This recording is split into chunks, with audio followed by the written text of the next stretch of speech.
आम पूर्ववर्ती पीरियड गुड़िक फसल उत्पादन 7टी मौलिक प्रक्रिया गुड़िक मध्यरु 4टी मौलिक प्रक्रिया मृत्तिका प्रस्तुति मंजी बुणा खत एवं सार प्रयोग और जलसेचन उपर आलोचना करूँ। आज आम पंचम मौलिक प्रक्रिया तृणक दमन उपर आलोचना करवा। तो पिला माने तुमे देखि धान और गहम फसल सहित केतेक अनाबना उद्भिद उठी था। यही उद्भिद गुड़ी को किसी उद्देश्य रखी लगा जाई थाए कि निश्चित भाव में नहीं।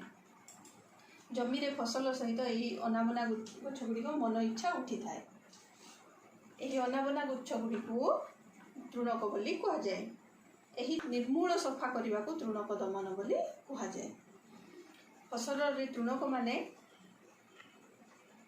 बढ़ी जल आलोक एवं पोषक द्रव्य पाई मूल फसल सहित प्रतियोगिता करिथांती। एही परिस्थिति रे तृणक गुड़िक सफा करने निहाती जरूरी हो पड़े।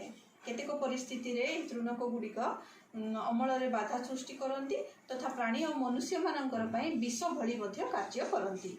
देख पिला माने मूल गछ सहित बहुत सारा अनाबना गछ गुड़िक उठी।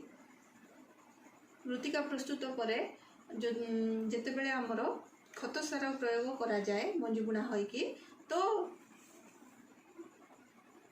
जलसेचन आवश्यकता पड़ता है। जलसेचन करिबा परे मूल फसल सह एहिपरि भाव में अनाबना गछ गुड़िक उठी जाए।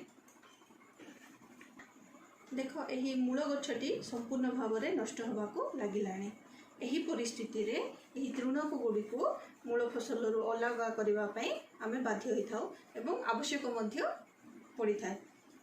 यही अनाबना गछ गुड़ी को मूल फसल अलग करने उपाय को तृणक दमन बोली कहुए।